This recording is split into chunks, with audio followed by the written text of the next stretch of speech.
Hello guys, welcome back to my YouTube channel. आशा है कि आप सभी काफ़ी अच्छे होंगे और अपने एग्ज़ाम की तैयारी आप सभी काफ़ी अच्छे से कर रहे होंगे। आज का ये वीडियो बहुत ही ज़्यादा इम्पॉर्टेंट रहने वाला है उन अभ्यर्थियों के लिए जिन्होंने इस बार यूपी पीसीएस प्री का एग्ज़ाम दिया है। यहाँ पर देखिए हम बात करेंगे, ऑफिशियल उत्तर कुंजी जारी हो चुकी है और कई गलतियाँ सामने आई हैं। मुझे उम्मीद है कि आप सभी ने देखा होगा किस प्रकार से आयोग के द्वारा उत्तर कुंजी में जो जवाब दिया गया है गलत दिया गया है। तो यहाँ पर हम कुछ चीज़ों को लेकर बात करने वाले हैं और देखिए क्या बदलाव हो सकता है इस पर भी बात करेंगे। और अगर बदलाव होता है तो देखिए निश्चित तौर पर सबके नंबर भी बढ़ेंगे अगर ऐसा होता है तो वीडियो को आप अंत तक ज़रूर देखिए और देखने के साथ साथ अपने यार दोस्त मित्र को भी शेयर कीजिए। यहाँ पर देखिए, अगर आप इस बार यूपी पीसीएस यानी 2024 वाला 22 दिसंबर को अगर आपने एग्ज़ाम दिया होगा तो मुझे बताने की ज़रूरत नहीं है, पेपर के लेवल से आप सभी वाकिफ़ होंगे कि इस बार का जो पेपर का लेवल है, पिछले अगर हम 5-6 सालों से कंपेयर करें तो उसकी तुलना में काफ़ी कठिन था इस बार का पेपर, यानी जो कठिनाई स्तर थी काफ़ी ज़्यादा थी। अगर हम सब्जेक्ट वाइज बात करें तो देखिए सब्जेक्ट वाइज भी ज़्यादा था और करंट अफेयर्स की बात करें तो आप सभी इस बात से भली बात अवगत हैं कि इस बार का जो करंट अफेयर्स पूछा गया था किस प्रकार का पूछा गया था, बिल्कुल रैंडम कुछ भी उठाकर पूछ लिया गया था।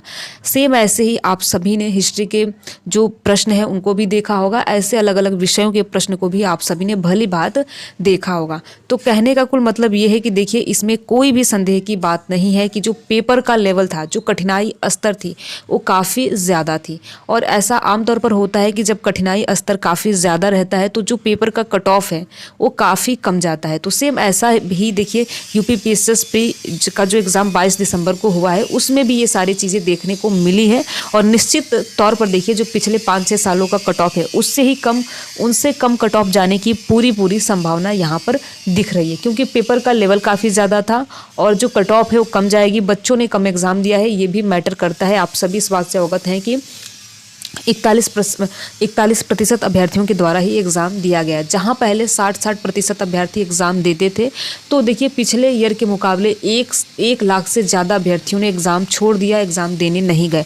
तो ये भी मैटर करता है देखिए कट ऑफ को कम और ज़्यादा करने में। ठीक है, अब हम यहाँ पर बात कर लेते हैं। देखिए हमारा जो इसमें बात करने का मुद्दा रहने वाला है, ये रहने वाला है ऑफिशियल उत्तर कुंजी में जो गलतियाँ हुई है उसको क्या करना है, कैसे नंबर बढ़ सकता है, इन सारी चीज़ों पर हम आज की इस वीडियो में बात करेंगे। तो वीडियो को आप अंत तक ज़रूर देखिए और देखने के साथ साथ अपने यार दोस्त मित्र को भी शेयर कीजिए। देखिए आप सभी को पता है कि उत्तर कुंजी जारी हुई है और मुझे उम्मीद है कि आप सभी ने अपना उत्तर कुंजी मिलाया भी होगा। उसी के आधार पर मैंने एक पिछले वीडियो में आप सभी को अनुमानित कट ऑफ के बारे में बताया है, संभावित कट ऑफ के बारे में भी पता है कैटेगरी वाइज। तो अगर आपने वो वीडियो नहीं देखा है तो एक बार ज़रूर देख लीजिए, जिससे कि आपको मोटा मोटा आइडिया लग सके कि कितना इस बार कट ऑफ जाने की उम्मीद है। ठीक है, तो यहाँ पर देखिए जैसे ही ऑफिशियल आंसर की रिलीज़ की गई है वैसे ही आप सभी को पता है कि जो गलत प्रश्न है वो दिखाई देने लगे हैं, क्योंकि इस बार आयोग के द्वारा गलत प्रश्नों की संख्या भी लगभग ज़्यादा है। क्योंकि देखिए इस बार जो यूपी पीसीएस का पेपर था आप सभी ने देखा लेवल कितना ज़्यादा है, लगभग यूपीएससी जैसे कुछ प्रश्नों को सेट किया गया था। तो यहाँ पर जिन्होंने पेपर को बनाया है, ये काफ़ी पेपर को बनाने में, इस बार यूपी पीसीएस के पेपर को बनाने में काफ़ी मेहनत करनी पड़ी है। तो देखिए जितना मेहनत इन लोगों ने पेपर को बनाने में किया है, पेपर को सेट करने में किया है, उसका कुछ भी प्रतिशत यहाँ पर उत्तर कुंजी में नहीं दिखता।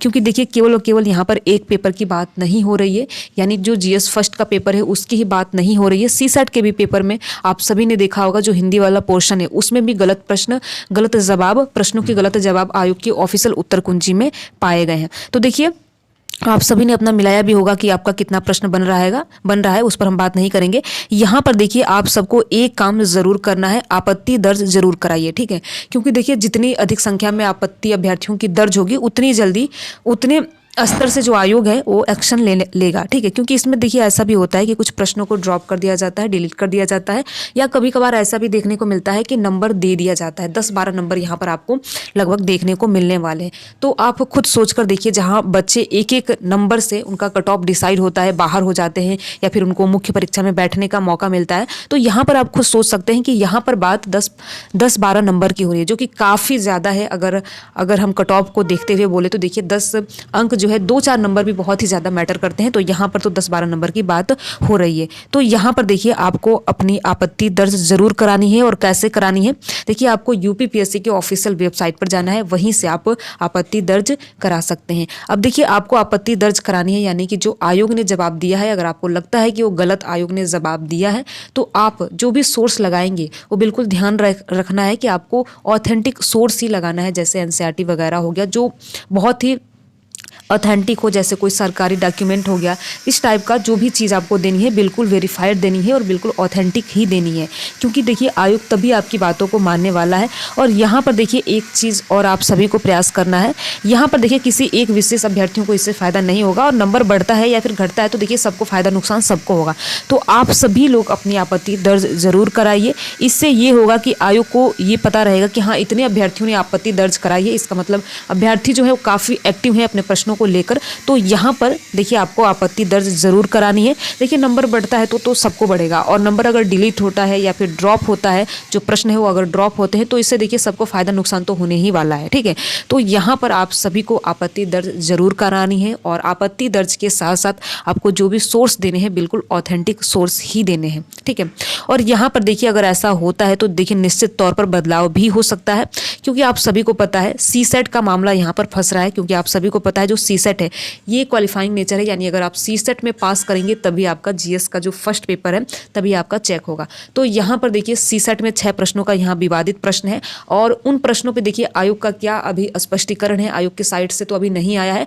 क्योंकि यहाँ पर जो सीसेट में 6 प्रश्न पाए गए हैं वो ऐसे प्रश्न हैं जिन पे जो आयोग ने जवाब दिया है वो बिल्कुल गलत जवाब दिया है। तो ये आपने न्यूज़पेपर के अलग अलग आर्टिकल के माध्यम से भी देखा होगा, और मैंने भी इन सारी चीज़ों को लेकर एक कल वीडियो आप सभी के लिए बनाया था, जिसमें मैंने इन सारी चीज़ों के बारे में बाकायदा से बताया था। ठीक है, तो यहाँ पर आप सभी को यही है कि आपत्ति दर्ज जरूर करानी है। और सीसेट देखिए सीसेट फंस रहा है, क्योंकि यहाँ पर कट ऑफ का जो पहला प्रश्न, जो पहला पेपर है, आप सभी को पता है कि 1-2 नंबर यहाँ पर कैटेगरी वाइज भी है, तो बहुत लोग इसमें क्वालिफाई कर जाते हैं। लेकिन अगर आप यहाँ पर क्वालिफाई भी करते हैं, अगर आपका अच्छा नंबर भी है, कट ऑफ में भी आते हैं, अगर आपका सीसेट क्लियर नहीं है तो आपकी जो बात है वो नहीं बन पाएगी और आप प्री क्वालिफाई नहीं कर पाएंगे। तो इसलिए देखिए आपको सीसेट के लिए भी प्रयास करना है, और सीसेट में भी आपको आपत्ति दर्ज करानी है। ठीक है, इन बातों को आपको बिल्कुल ध्यान रखना है, क्योंकि देखिए अगर आप फर्स्ट पेपर में बहुत ही अच्छा प्रदर्शन करते हैं तो उसका कोई मतलब नहीं रहेगा जब तक आप सीसेट में पास ना हो तो। और आप सभी को पता है कि सीसेट में आपको 66 अंक लाने हैं, तो ये ज़रूरी है। और देखिए 66 अंक लाएंगे तभी जो आपका फर्स्ट पेपर है ये चेक होगा। तो देखिए ये वीडियो बनाने का केवल व केवल यही मतलब है कि आप सभी को अवगत कराया जाए, क्योंकि बहुत ऐसे अभ्यर्थी होते हैं जो सोचते हैं कि हम नहीं चैलेंज करेंगे तो कोई और करेगा ही करेगा। देखिए लोग करते हैं, लेकिन आपको भी करना है, आपको अपनी जिम्मेदारी समझनी है और आपको भी चैलेंज करना है, जिससे कि ये भी होगा कि आयोग ये करेगा कि जो 25 वाले एग्जाम अभ्यर्थी देंगे तो फिर 25 में ऐसी गलती ना हो, कम गलतियां हो, आयोग इसकी भी ध्यान रखने वाला है। तो इसीलिए आप सभी जितना हो सके देखिए आपत्ति दर्ज जरूर कराइए। और अगर नंबर बढ़ता है तो देखिए इससे तो सबको फ़ायदा निश्चित तौर पर होगा ही होगा। जो अभ्यर्थी बॉर्डर पे हैं, जो अभ्यर्थी कुछ अंकों से लग रहा है कि उनका इस बार प्री क्वालिफाई नहीं हो पाएगा, वो अभ्यर्थी भी मेंस में बैठेंगे और मेंस लिखेंगे। ठीक है, तो इतना आपको करना है। और देखिए दूसरी बात यह है कि जिनका इस बार प्री क्वालिफाई हो रहा है उनको कुछ नहीं करना है, बस आपत्ति तो दर्ज करानी है। देखिए ये सारी प्रक्रियाएँ आपको भी करनी है, अगर आपका प्री क्वालिफाई हो रहा है तो भी और नहीं हो रहा है तो भी करनी है। क्योंकि अगर आपका प्री क्वालिफाई हो रहा है और आप आपत्ति दर्ज कराते हैं तो इससे ये होगा कि जो अभ्यर्थी हैं जो बॉर्डर पे हैं उनको फ़ायदा मिलेगा।